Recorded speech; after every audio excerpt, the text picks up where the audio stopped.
Welcome to the Stratcom podcasts. I'm your host, Kübra Akkoç, a journalist at TRT World.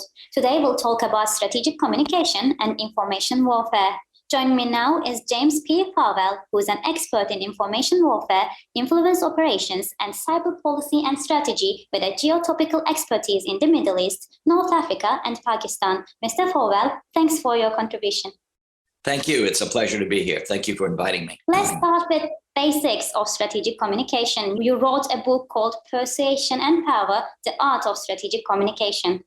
Tell us more about what are the bases of strategic communication.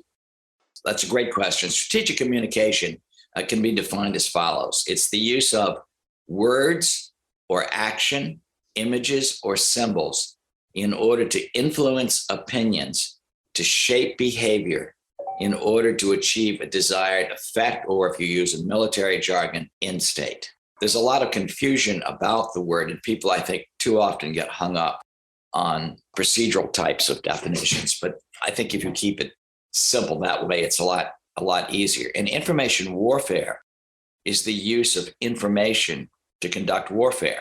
And the target, the battle space, I should say, within which information warfare takes place is the brain. Yeah, it's a very intriguing topic for us, like information warfare. And today we are seeing many different examples of it, like with the pandemic, digitization of information also got to a brand new level now. And I think you have also an article saying countering Russian meddling in the US political processes, right? This is about information warfare. Tell us more about this article. I read a little bit of it. You're introducing a team of teams approach for countering. So tell us more about this. I'd love to hear. Well, the team of teams addresses the question of how in action deal with information warfare, either to counter somebody else's actions or in order to advance your own strategies. In the United States, the government is very large and its authority is divided among different departments and agencies, principally the National Security Council, which operates for the White House, the Department of Defense and the Department of State, and then there are other players. And you get into debates as to who has jurisdiction over what. If the Martians landed on Earth tomorrow morning and they decided they were going to eat up everybody in the world, and you had a big debate, the first item on the agenda would be who's in charge of the meeting. And the second item would be how much money do we have? And the third item would be who gets what money. Item number 17 would be how do we stop the Martians from devouring all of us? So you have bureaucratic problems with governments.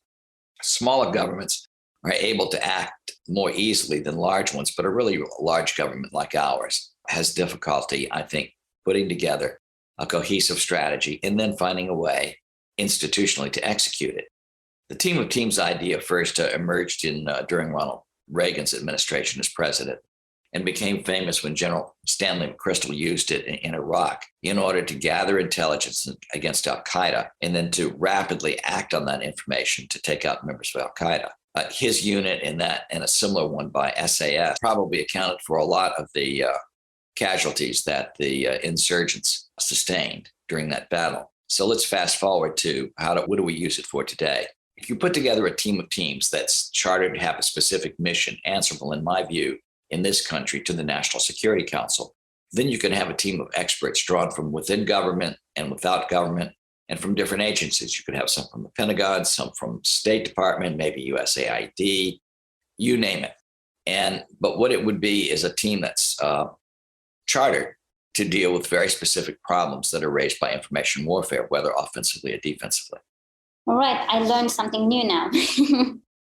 It's a way of cutting through red tape and bureaucracy in order to have efficiency.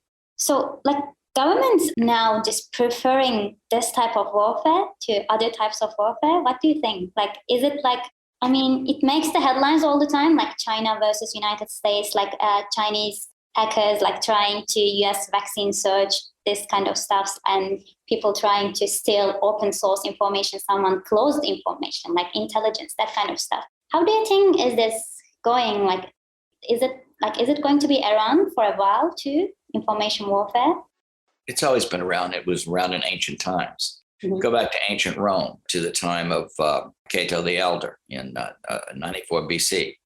He used information warfare, as did most of the aspirants for power in ancient Rome, in order to gain power. In the case of Cato, he argued that the influence of Greek culture on Latin was diminishing the power and the vitality of Roman culture. He used, as do so many people, that the empire is declining, and if you put me in power, we will have renewal. Gracchus did the same thing in 34 BC. The argument was that the rich have profited at the expense of the poor. He was a populist. And again, he ran on a theme of decline and renewal and gained power as a council on that message. I mean, you could go forward throughout history. In 1573, Queen Elizabeth sent Francis Drake around the world in order to communicate to Spain, which also depended upon maritime commerce for its own empire, that Britain ruled the seas. Cardinal Richelieu used information warfare, playing on nationalism and pride of France, to play what was strategically a weak hand that France held in the 17th century into a position of strength. All sides in World War II used information warfare. When George H.W. Bush went into Iraq, you'll remember that he demonized Saddam. That was critical to his ability to create unity at home and to put together a viable international coalition to fight Saddam. So historically, it's always been there. Here's what's a little different today from what used to be the case. Historically, most people used information, story, narrative, theme, and message to support kinetic operations, that is to say, armed conflict. What has changed in the last few years is that balance has shifted. And now, in more recent times, we are seeing narrative be primarily what is important, and that armed conflict is used to support narrative. So the stalemate that existed between, say, 2014 and up until 6 months ago suited strategically the message that he wanted to convey. Now, that has all changed in the last 6 months with the arrival of however many Russian troops. I've seen estimates ranging between 100 and 175,000 on the border between Russia and Ukraine.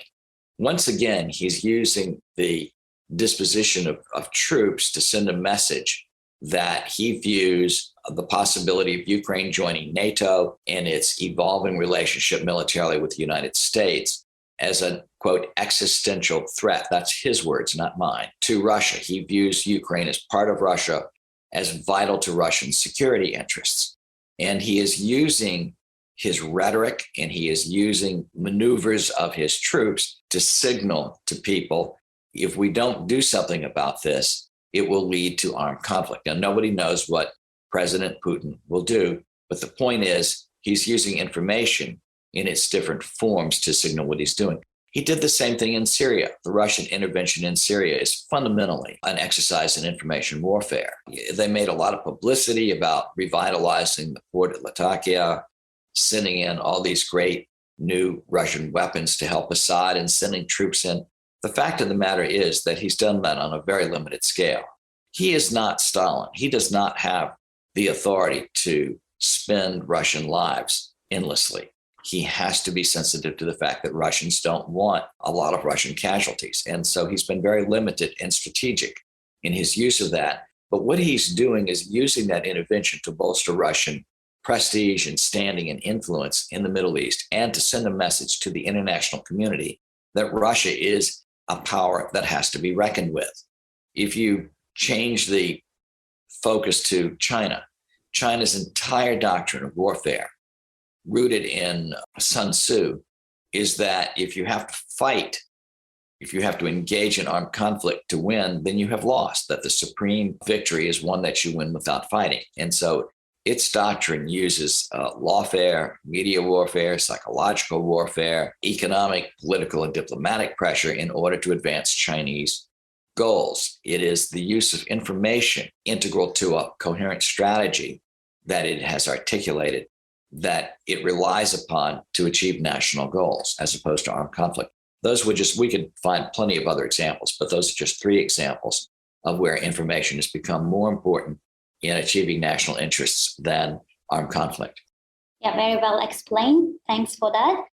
So how do you describe an influence operation? Is it about weaponizing social media only, or like, I mean, I'm talking about today, of course, maybe it is also around since ancient times, but today, with the rise of social media, with the rise of digitization of information, do you think an influence operation conducted by weaponizing social media? Well, weaponizing social media is one form of information warfare. And where you see that is through Russian proxies engaging in the internet and using it to create disruption in Western Europe with the goal of just that, creating disruption, eroding confidence in political and social institutions. The same thing was true with Russian meddling in American elections in 2016 and since then. So influence operation is also part of information warfare. So just to clarify for our viewers, for our audience who's not familiar with the terminology. Yes. I mean, anytime you're using information warfare, what are you doing? You're trying to influence the attitudes, opinions, and to shape the behavior of a target audience. Now, generally speaking, one has to be careful about overgeneralizing. One should avoid formulas. Information warfare is an alternative to armed conflict. For example, in China's doctrine of warfare, China aims to become militarily dominant by 2049. It's not that China wants to engage in warfare, but it will use its military strength in order to back up its political, diplomatic, and economic efforts. It's an intimidation tool that it uses.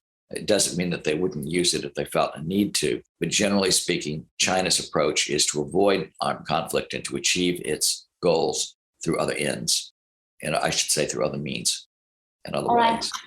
All right, James Farwell. It was a very fruitful and productive discussion for me and for our audience as well. Thanks for your time. Thanks for being with us. Thank you. It's been a pleasure. Have a nice day. Bye-bye.